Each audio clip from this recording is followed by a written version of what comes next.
Hi everyone, this is Heather Brandt, and I just wanted to let you know that we will be starting shortly. So please just give us about another minute here and we will begin. Please note that we have a webpage for the Graduate Civic Scholars Program on this first page, and we'll share that throughout the webinar today. And we've also included the link to a video that the faculty co-directors recently made about the program. So please stay tuned and we'll get started shortly.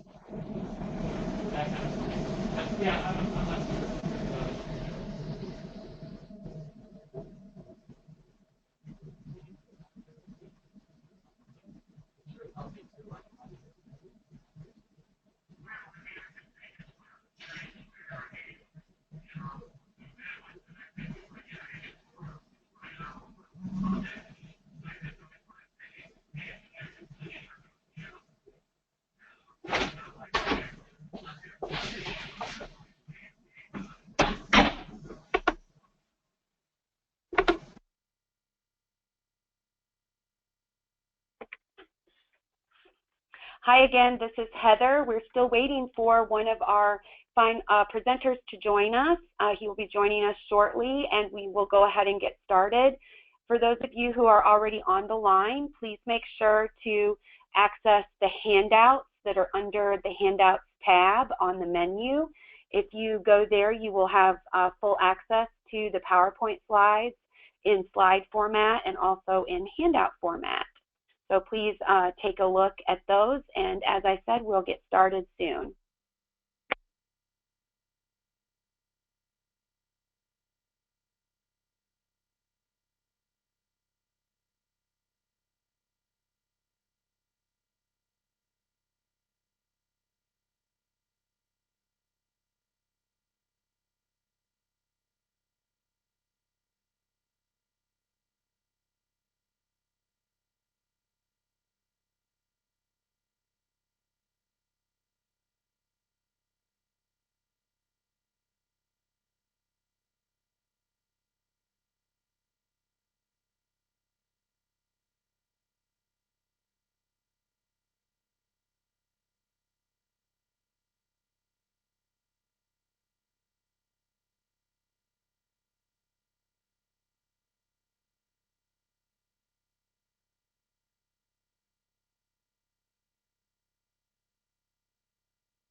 All right, welcome everyone. I'm Heather Brandt, Associate Dean for Professional Development in the Graduate School, and it's my pleasure to kick things off for today's webinar focused on the Graduate Civic Scholars Program.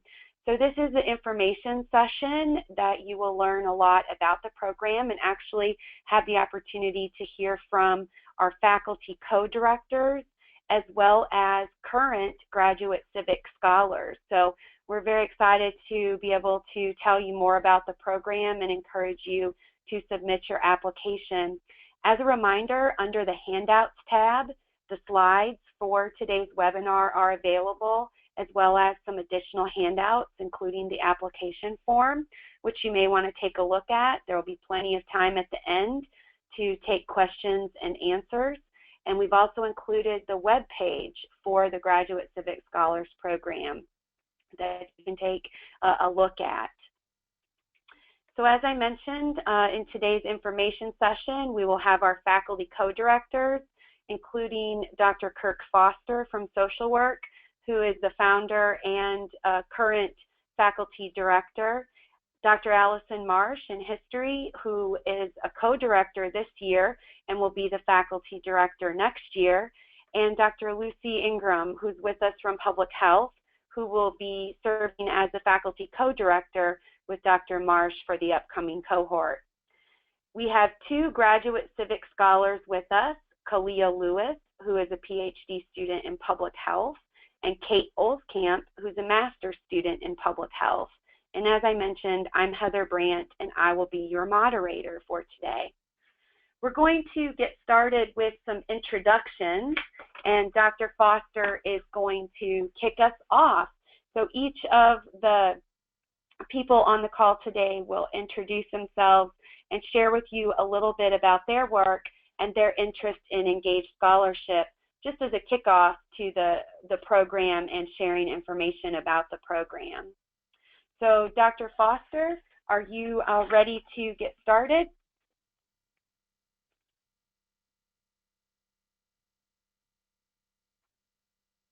All right, we'll wait a second and come back to Dr. Foster. So we'll move on to Dr. Marsh. Would you kick us off with introductions? Sure thing, Heather, if everybody can hear me. My name is Allison Marsh, and as my slide says, I am an associate professor in the history department. I am the director of the public history program, and for anyone who's on the call and wants to know what is public history, I often define it as the fun kind of history, and it's all of the types of ways you interact with history outside of the classroom. And by doing that, my specialty is in museums and museum work, but public history also involves historic preservation and national parks and documentary films and roadside plaques, things like that. It's all of the ways that the public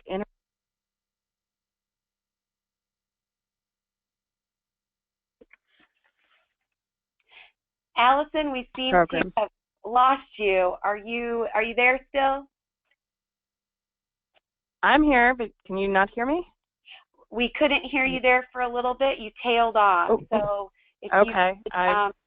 No problem. Just go ahead and try to pick up where you were leaving off, which was some of your interests in engaged scholarship. Okay. So my interest in publicly engaged scholarship is really taking my area of research in history, which is in the history of technology and the history of engineering, and sharing that with a general audience. I'm very interested in how the general public comes to understand technology in everyday life, and I like to do that through museum exhibits. And so that's my background. Anything else you want me to share, Heather?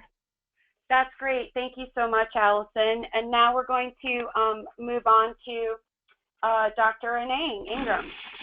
Hi, everyone. My name is Lucy Ingram, and I am an associate professor in the Department of Health Promotion, Education, and Behavior, as well as the director for the online Masters in Public Health program in HPEB.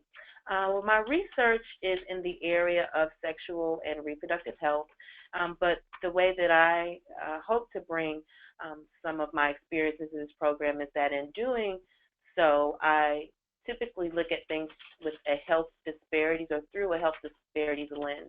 And so for me, what that means is examining sexual and reproductive health outcomes or some of the consequences associated with ill health, and examining what, if any, racial or ethnic disparities or differences exist, those that are there due to injustices. And so in some of my work, I work a lot with community-based research, working to engage community people to inquire from them what are some ways that we can work together to address some of the negative health outcomes associated with sexual and reproductive health.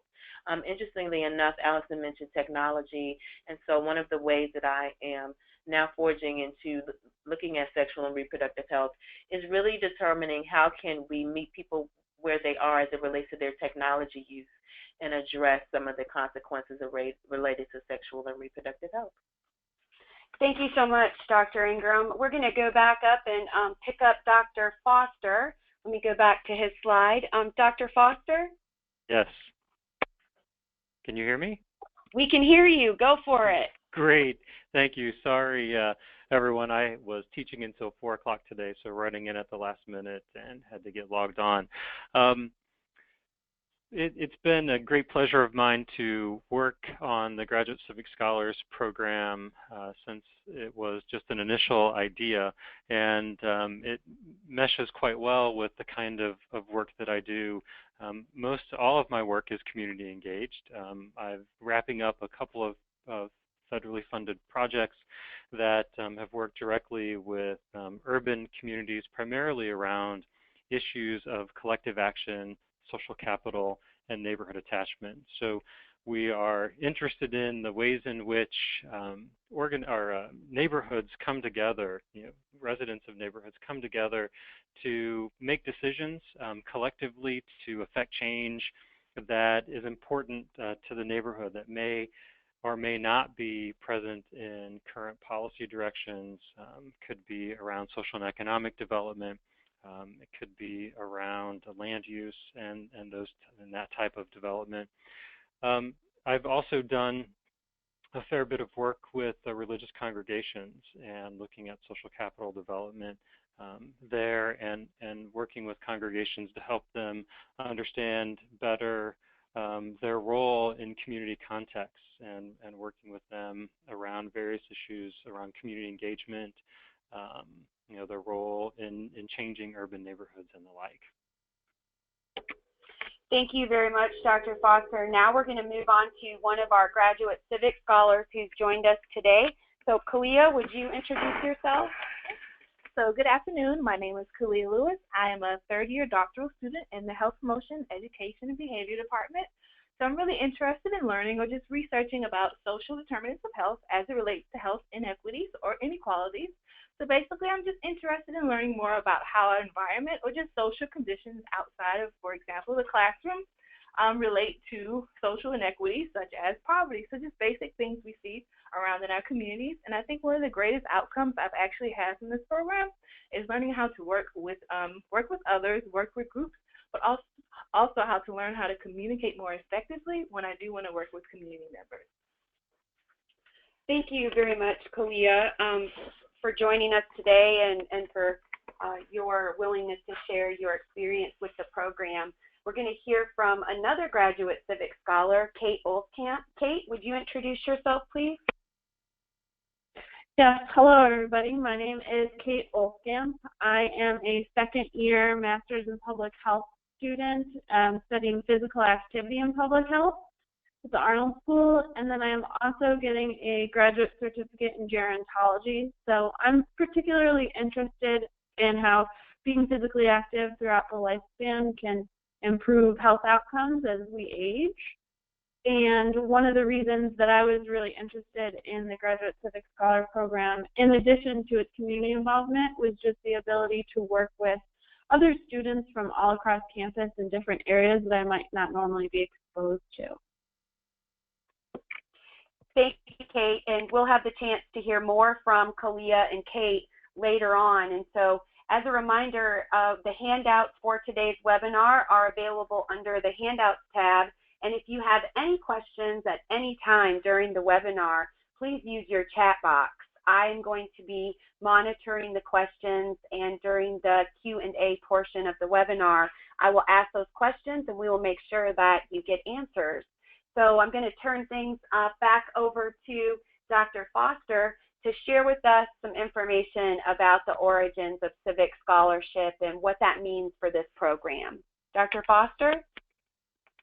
The Civic Scholars Program was the initial brainchild of Dr. Elfenbein, who was then a senior associate dean at the graduate school and professor of history.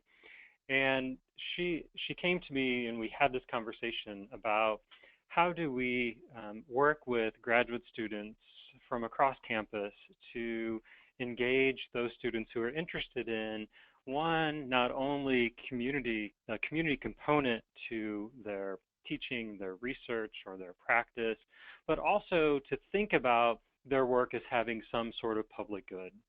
And that is really the heart of what civic scholarship is, that we are engaged in a process, either scholarly or creative process, that is central to our own work, but also has this public product or this public result that we engage in a way that, if you will, creates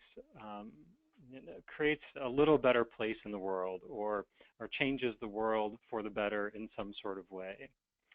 And that is at the heart of civic scholarship.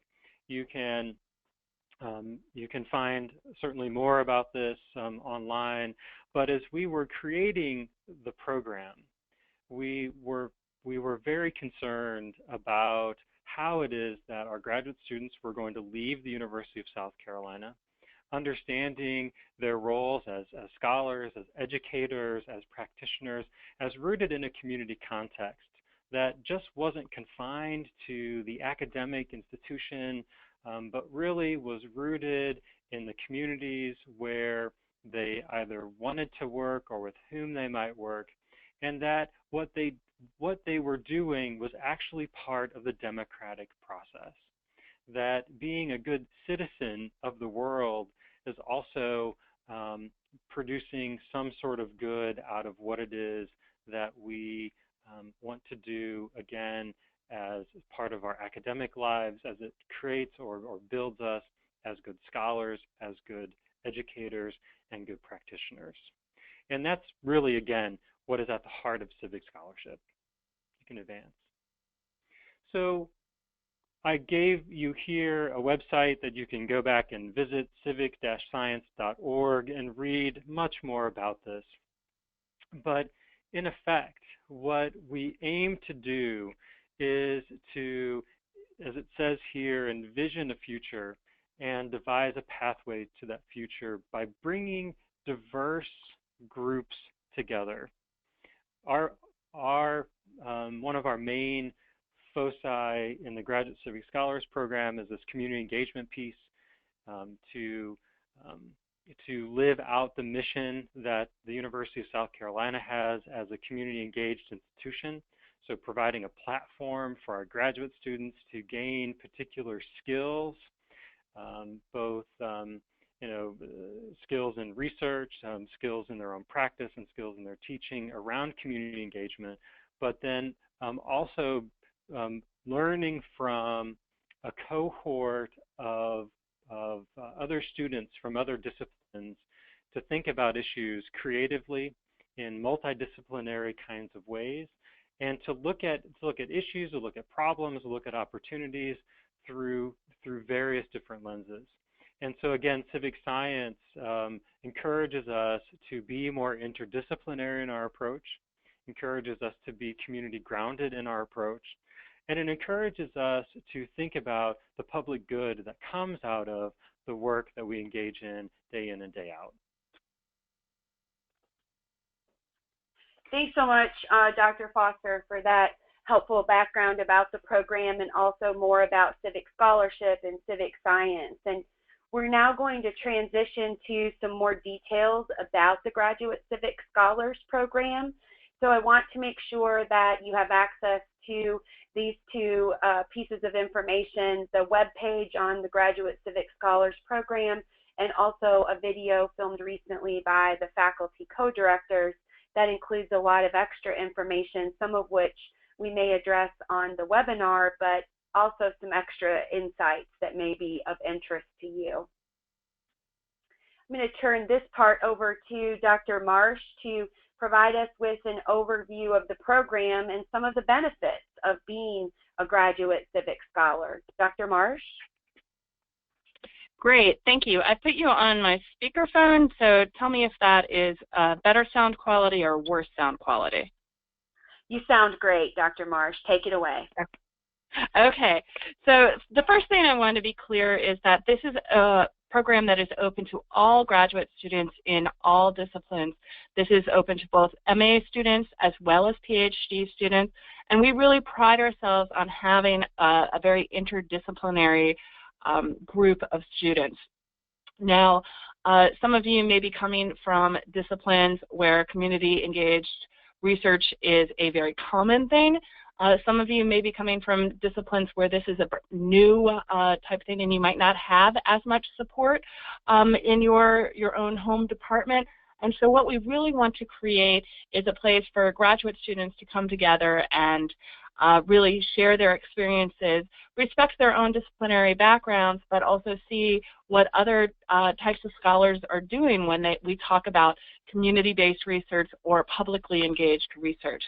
Now with that, we do want everybody to have some sort of focus on community and public engagement.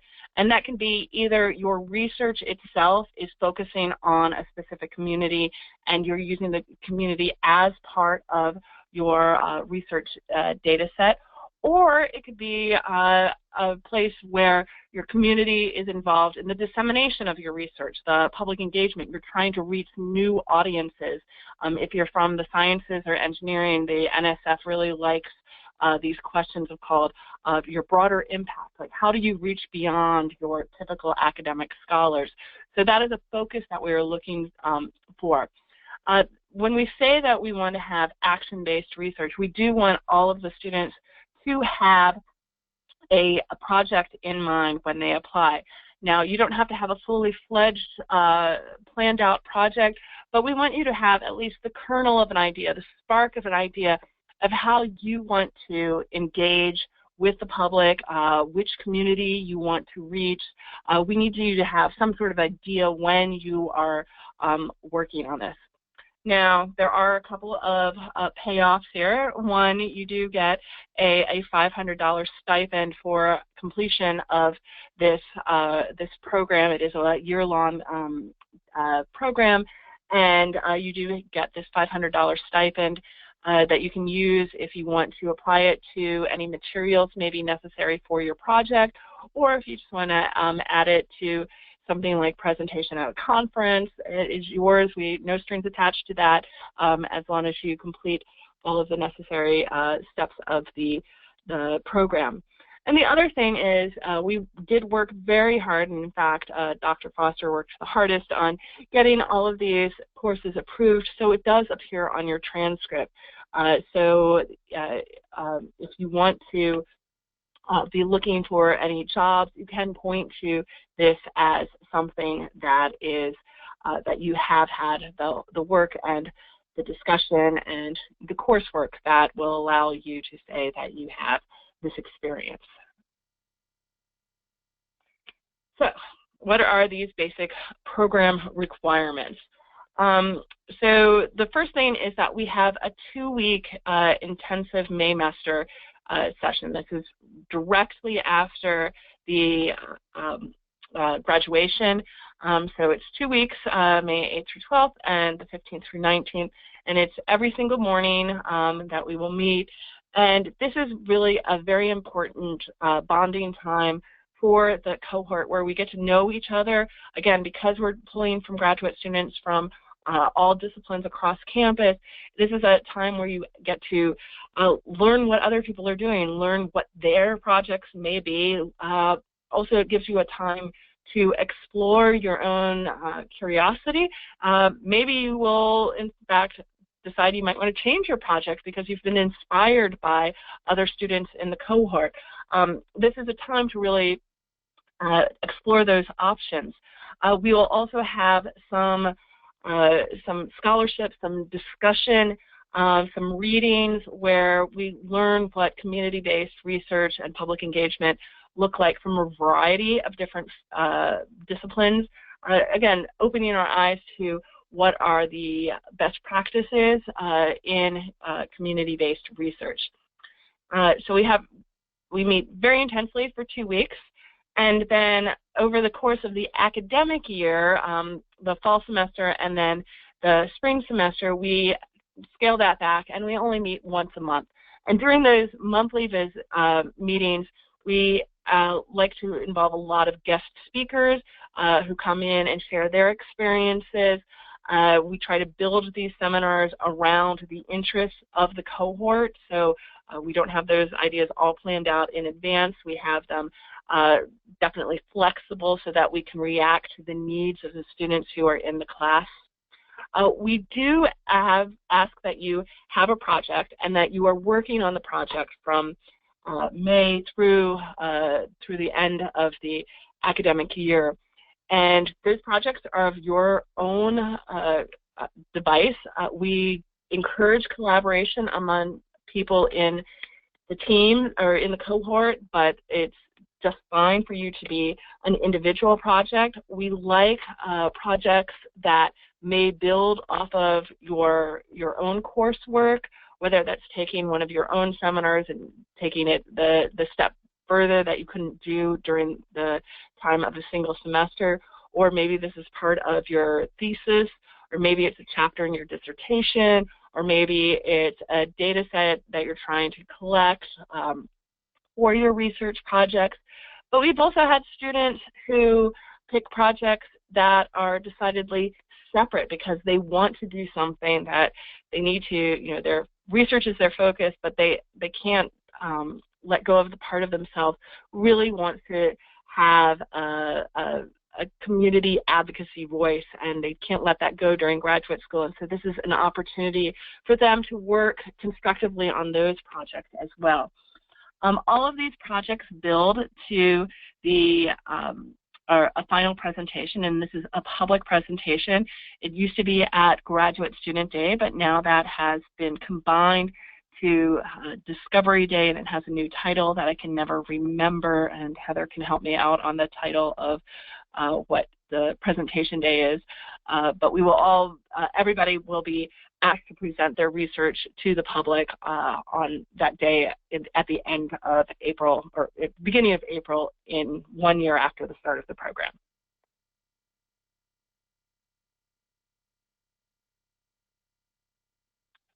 So we have two slides here on the benefits of participation. And the benefits of participation are both professional as well as personal. So from a professional standpoint, this is an opportunity for you to really network with other graduate students who are of a similar mindset, that really allow you to see and explore different types of research partnerships, research avenues, also research techniques. And it's not just about the research, but it's also about developing new teaching practices, creating connections to community partners, but really new ways of thinking about community engagement. And there's something that I'd like to add that I'm hoping that one of our graduate students, Kate, will be able to talk about at the end a little bit, is that it's not just for students who want to be researchers or teachers, but we have students who are participating who are going out and being practitioners, and they want to know how they can best interact back with the university. And so we try to build a cohort that really has both sides of this equation set up, where you can think about all aspects of community engagement, whether it's you as a researcher reaching out to the community, or you as a community leader in the future reaching back to the university to see how best we can create these partnerships. So one of the key benefits of participation is really getting this insight, again, from a variety of disciplines, but a way of how to interact with community.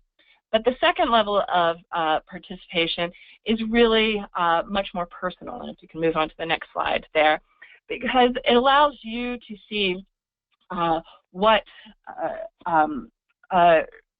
well, how should I say this? It allows you to very much recognize that you are not alone in the ways you think about the community engaged research. Again, there are some disciplines where this is a very normal activity, but there are some disciplines where this is not necessarily a common feature. And I say that as someone in the history department. Most historians are not public historians. Most historians are very much focused on their own individual research. They do not go out and talk to the community at all. And sometimes I feel isolated in my own work, because the work that I do is very collaborative. It is very interdisciplinary. I like to work with scientists. I work with anthropologists. I work with art historians. I work with many different disciplines on group projects. And this is not typical for historians. And so if you find yourself in a field where it is not something that is a very collaborative, a collaborative field, this is an opportunity to connect with other like-minded graduate students who are really interested in civic scholarship, in publicly engaged scholarship, and it gives you a network to talk about how your research benefits a much broader audience. It also will be able to spark new ways of thinking about your own research, your own teaching techniques, and your own potential clinical practices. It's something that you never know where that spark of an idea is going to come from, and it's a good chance that it's going to come from somewhere outside and unexpected, and seeing how someone else tackles a problem may be the thing that gets you really excited and thinking about your own research in new ways. And we really like it to be a supportive community.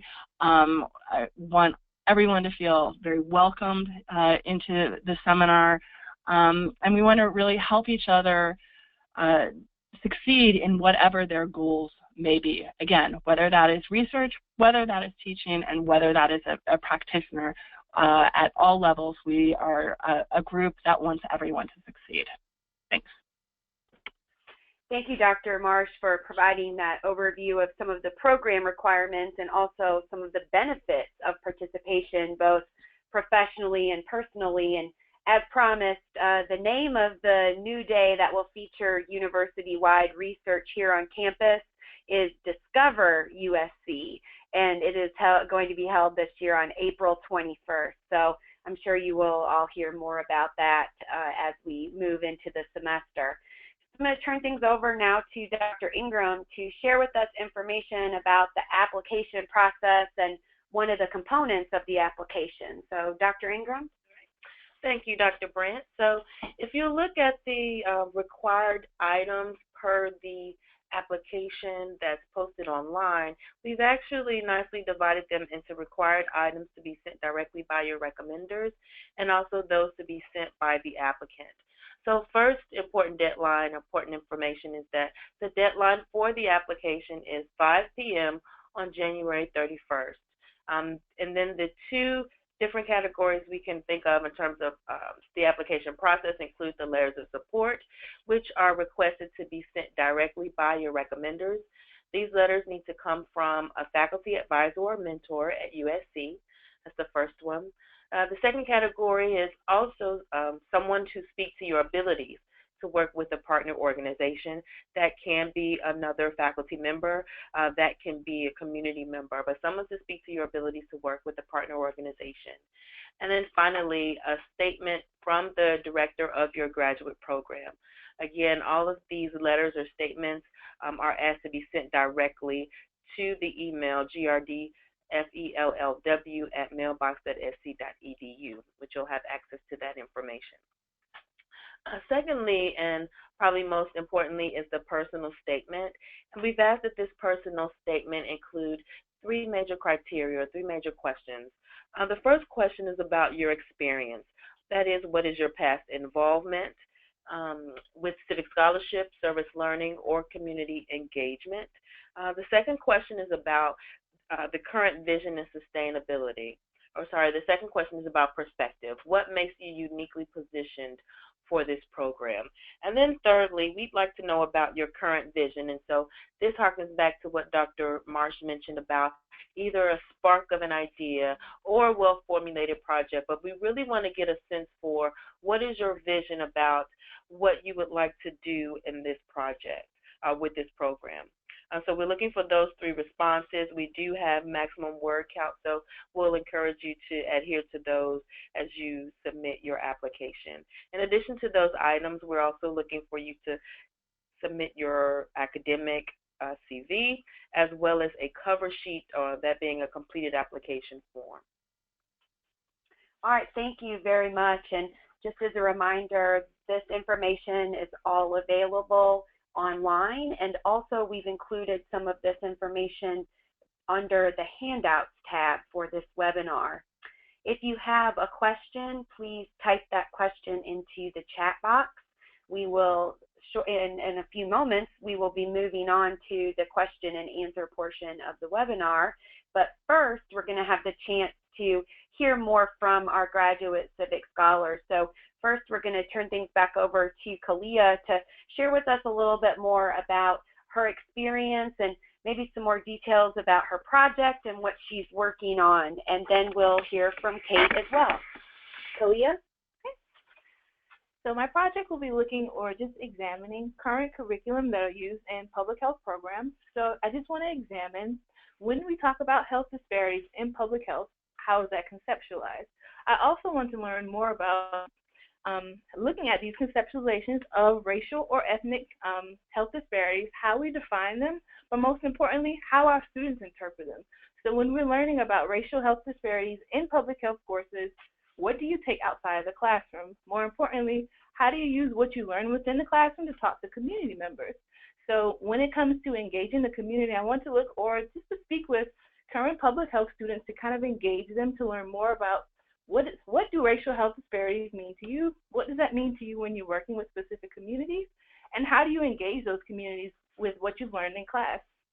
And I think one of the greatest things about this program is bouncing the ideas from other students. So for example, if a student didn't understand how I was explaining something, then that was just assigned to me to learn how to communicate better. Because when I do come out of the ivory tower, come out of the classroom and speak to people in the community, we may not always be on the same level. So I think it's my responsibility to make sure that I'm communicating in a way that we both not only learn from each other, but we grow from each other.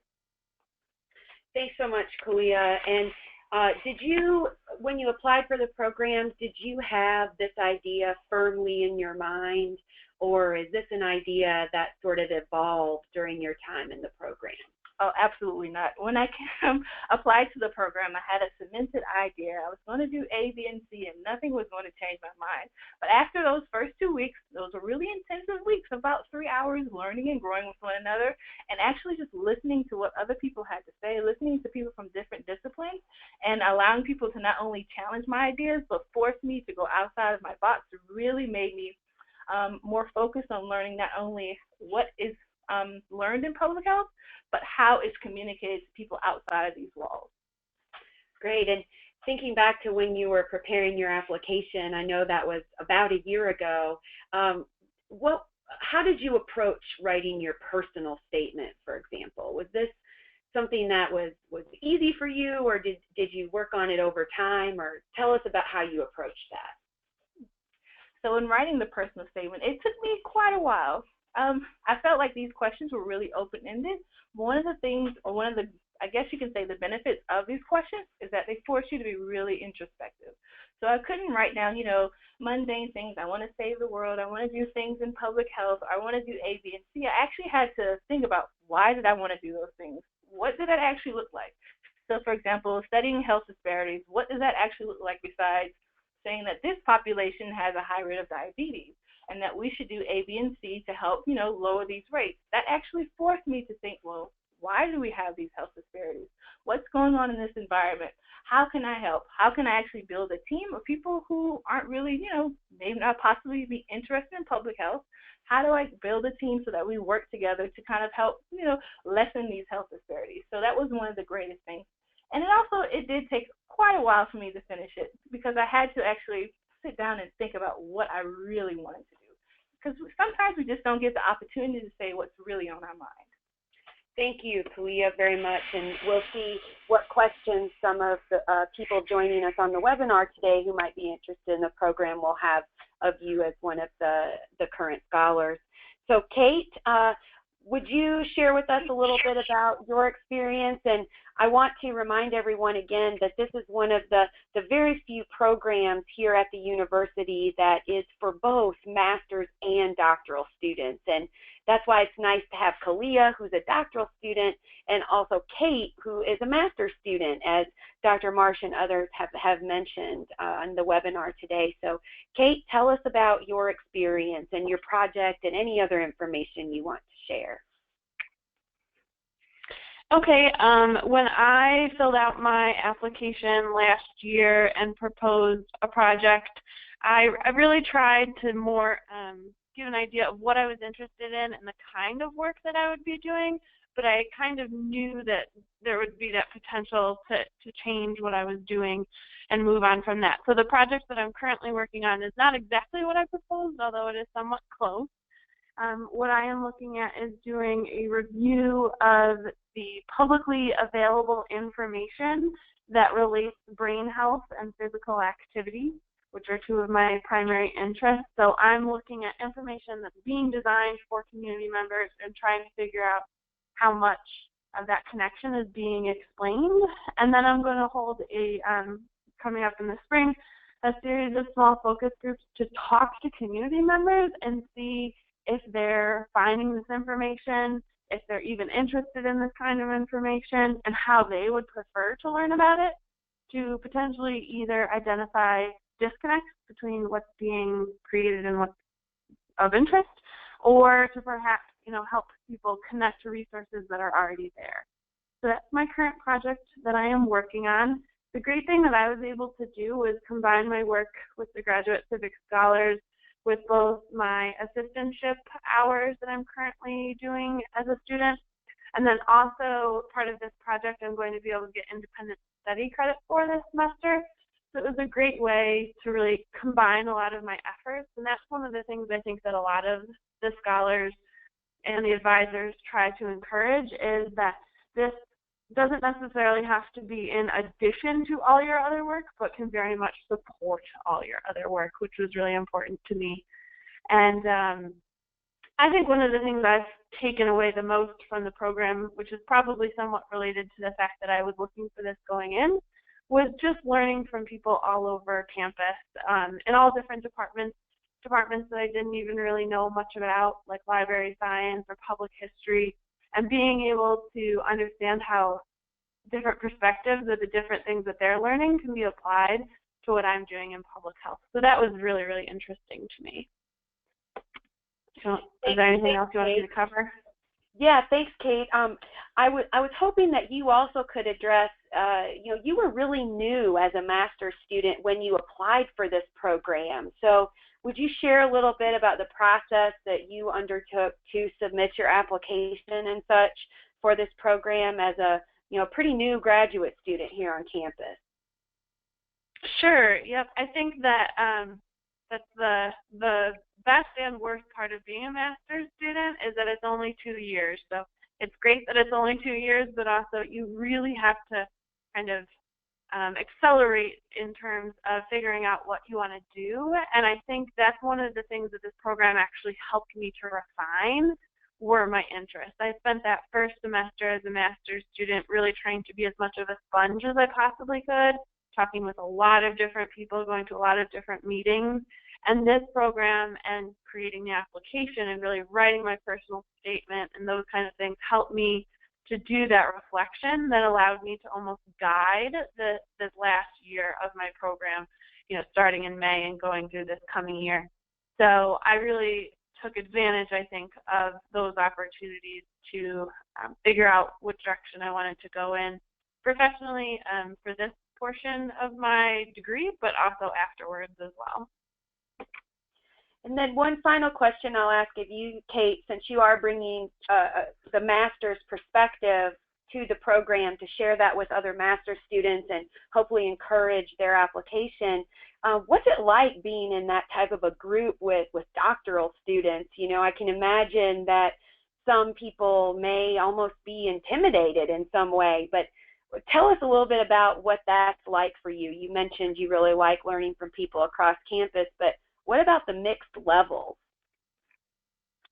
It's funny that you asked that, Heather, because it's almost like you were in the room during our May session.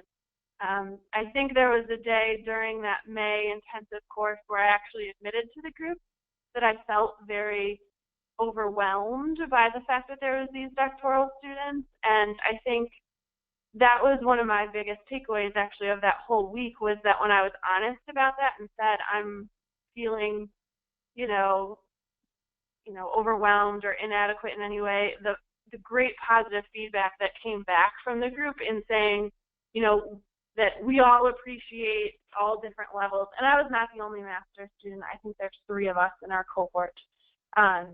But to be able to say that sometimes in academia, those titles, carry a lot of weight, but within this group, we were just all there to learn from each other. And so I would definitely say to any master's student who's concerned about that was something that I was making a bigger deal than it needed to be. And as soon as we talked as a group, I felt very, very comfortable being able to express myself and know that I had that, master's program. And several of the PhD candidates had completed master's programs previously and were able to kind of give some advice in that way too. So I would definitely say that if you're having that as a concern, I completely understand, but it's not something that affected my participation negatively whatsoever.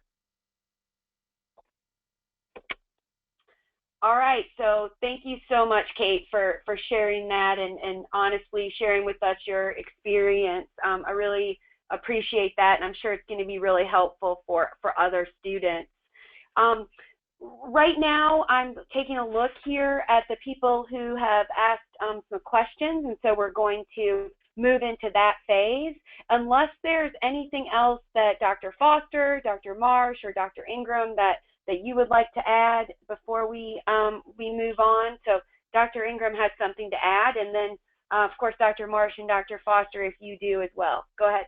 Sure. So something that I mentioned when we did the YouTube recording that I think is important that I'd like to share widely again is that I see this as the ultimate non-course.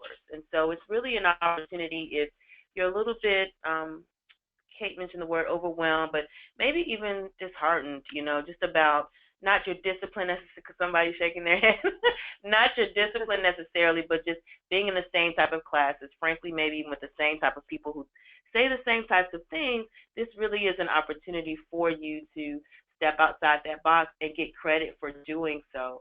And I'd like to reiterate what Kate mentioned, the whole notion of not thinking of this as something to do in addition to what you already have to do in terms of requirements as a graduate student, but really something to supplement what you're already doing, help offset even some of what you're doing in terms of getting stipend to collect data or to do other things to support your research. And also something that Allison and I would like to institute this year is opportunities for you to really get out. So really taking, kind of those middle school field trips kind of, to the nth degree. So if you're thinking about working with a specialized population, well, let's go visit a nonprofit organization that focuses on that population. Maybe even doing certain tours of the city.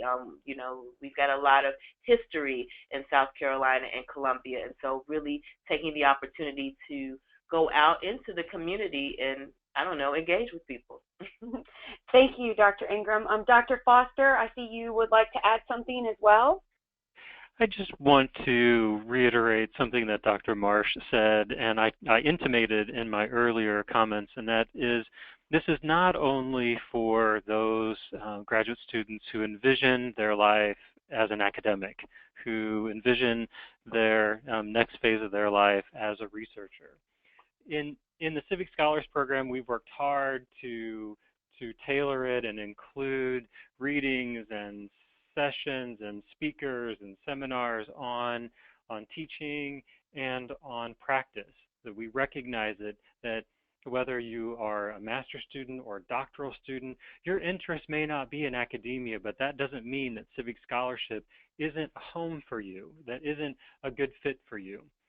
We do stress those, I call it my three-legged stool: teaching, research, and practice. And so if you see yourself as a practitioner, this is a great place for you. For instance, we have from the first cohort, it was a Master of Social Work student who wanted more training and thinking about community engagement, and her final project ended up being engaging all of these and bringing together a coalition of community partners to write this large grant proposal. She'd never written a grant proposal, and she ended up scoring a $4 million grant, and that was the direct product of her work over the course of the year in the Civic Scholars Program as a master's student. So if you are a master's student, or if you are practice focused like this particular scholar was, then it is still a place for you. Don't think of it as only a place for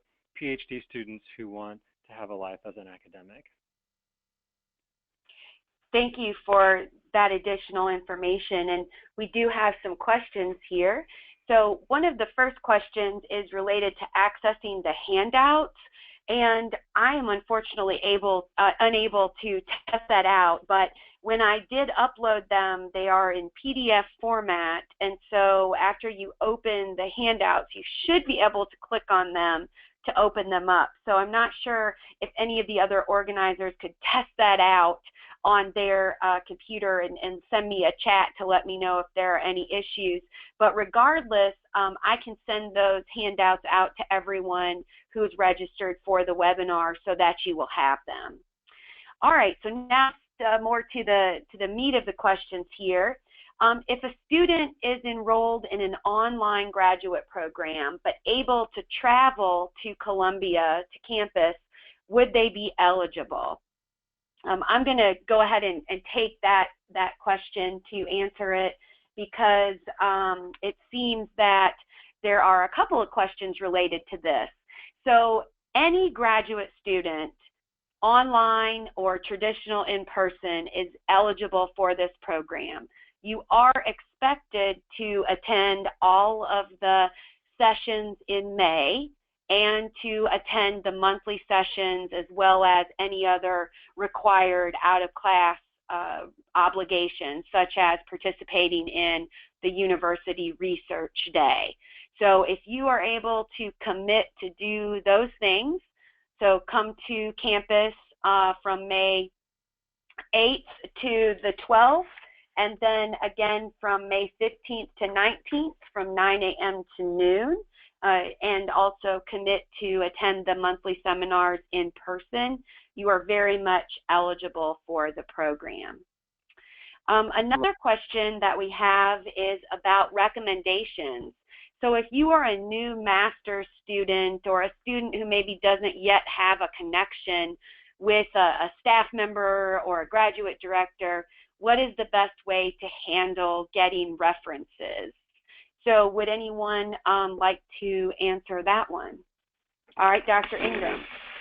Right, so as someone who wrote a recommendation for someone who successfully entered the scholars program, for me, in writing recommendations in general, I always encourage the requester to send me a draft or some bullet points about their personal statement.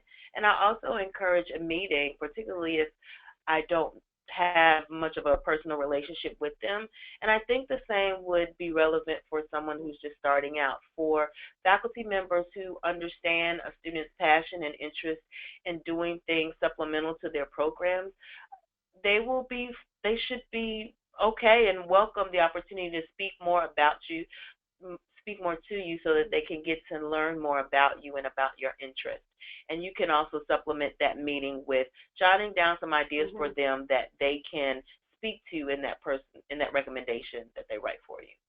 Those are some great tips, and for a new student, maybe checking out, talking to other students about faculty who maybe they've worked with on these types of endeavors, community engagement, civic scholarship, etc., and getting some tips for who might be a good person to approach. And in fact, you can email Dr. Marsh as well if you have these types of questions after the webinar, and we'll do our best to get back to you.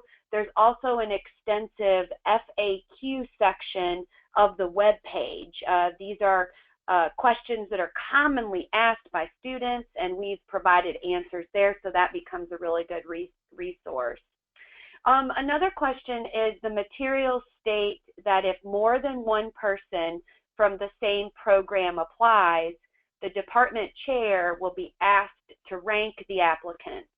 Is it possible for more than one person from the same program to be a civic scholar? I will once again step in and not to get on the toes of the faculty co-directors, but to answer this, yes, it is possible. The department chair or graduate director is asked to rank the applicants. That is taken into consideration. something we haven't shared that I recall yet on the webinar is that this program is able to accommodate up to 20 students. And you can view the students who've been part of the previous 2 cohorts, so the very first year and then the current one, online through the webpage to give you an idea of some of the departments. But if your department isn't there, we really encourage you to apply because we are looking to diversify the programs represented. So short answer, absolutely, we accept more than one. You will see that if you take a look at the scholars from the previous 2 cohorts. Just to follow up on the question about handouts, we've checked that out and it does appear that you're able to open those. Those are, again, PDF files, and I will send those out to all of you who have registered for the webinar so that you will have them. If there are any other questions, please go ahead and post those, and I'll turn it back again to see if any of the faculty co-directors or graduate civic scholars have anything else that maybe you would like to add. This is Allison. I have something to add. If go for it. Okay. Well, it's just I fielded an individual question just this morning from a student in physics wanting to know a little bit more about the application process, and he's not engaged in really any community or public outreach yet, and he asked if it was a requirement whether that he needed to have done that already, or if this could just be the project that allows him to do that. And I told him, and so I'm telling you as well, that you do not necessarily have to have the experience already. What we're looking for is a will, an interest, and an idea that we can sort of understand where you're going with, that we can help you take that next step, because we do recognize that some fields really, this is a new thing for them, and so we're trying to encourage students. So you do not have to have the experience thus far, but if you can point to anything that shows your commitment to it, that would be great. So thank you. Thank you, Dr. Marsh, and we do have another question, and this one is for Kate and Kalia. So it's mentioned that the scholars can change a topic after starting the program. So Kate and Kalia, did you find your project ideas shaped or changed by feedback from the other scholars? And why don't we start with Kate, and then we'll move to Kalia. So once again, the question is, did you find your project ideas shaped or changed by feedback from other scholars? Kate? I think for me as a master's student, the bigger shift in my project was probably largely due to just having a few more months of my degree behind my back, and having a better understanding of what was possible and what I was really interested in. So I would say that was the bigger driving force behind my change. But there was definitely, I thought about what the other people were creating and doing in terms of final products, and use that information when writing my proposal as well. All right, thanks, Kate. How about you, Kalia? So my project actually completely changed from what was on the application, and I think the biggest thing that actually led to this change was just sitting around with the students, for example, listening to Dr. Marsh, and how when she described community engagement and how I want to incorporate those specific aspects into my project, it was just really challenging, but challenging in a way that forced me to think outside and just forced me to be more collaborative. Thank you. And Dr. Marsh actually wants to add a little bit to this question. So Dr. Marsh? Yes, I just wanted to add the perspective of 2 students who are not on this call, but one of the things that I said is that we allow for collaboration and joint projects, and obviously, I mean, you're welcome to, if you have someone in mind and you want to apply together, that's fine, but almost everyone applies individually, and then during the 2-week intensive session, you may discover how your interests may align with someone else. And so we had one student who was or is a public history master's student who had planned on doing a really good outreach project, creating a walking tour of segregation and African American history in Columbia. But when he heard about a project that it was being proposed by a PhD student in the School of Library Science on creating a digital archive of the LGBTQ experience in Columbia, he realized that it was something that he was very interested in, and it was something that he could bring his skills as studying museum practice and curatorial practice and archival methods.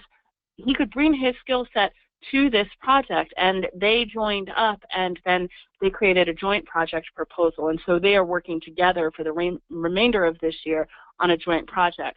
So again, there is time for you to change your mind. I mean, in the fall, you have to present a formal project proposal, and so we want you to have those ideas formalized so that you have time to work on your projects. But during the summer months, there's a lot of fluidity that allows you to, again, grow as a scholar and chase down new directions. Thanks. All right, thanks so much, Dr. Marsh. We appreciate that additional perspective. So we have come to the end of our time, and I want to thank all of you for joining us. And as a reminder, you can continue to email your questions to Dr. Marsh, and also please check out the FAQ portion of the Graduate Civic Scholars Program webpage. Applications are due by 5 p.m. on January 31st. And if you are thinking about applying, now is definitely the time to reach out to potential recommenders, including faculty members, your advisor, your graduate director, to let them know of your interest to be a part of this program. The webinar will be posted to the Graduate School's YouTube channel, and you will also receive a link to the recording if you have registered for this webinar. If you do access this webinar directly through YouTube, you will not have the ability to access the additional information that is included through the GoToWebinar online program. So thank you again for joining us, and we hope that for the rest of the spring semester and for those of you who are here in the fall, that you will continue to check out the professional development offerings of the Graduate School. You can check those out on the Graduate School calendar online, and all of them are marked with #GradProfDEV, and we include on Professional Development Fridays every Friday. And if you still have questions about the Graduate Civic Scholars Program, please remember we do have an in-person session from 4 to 5 p.m. on January 19th in Burns 311. So thank you everyone for joining us today, and we look forward to seeing your applications. Thanks again.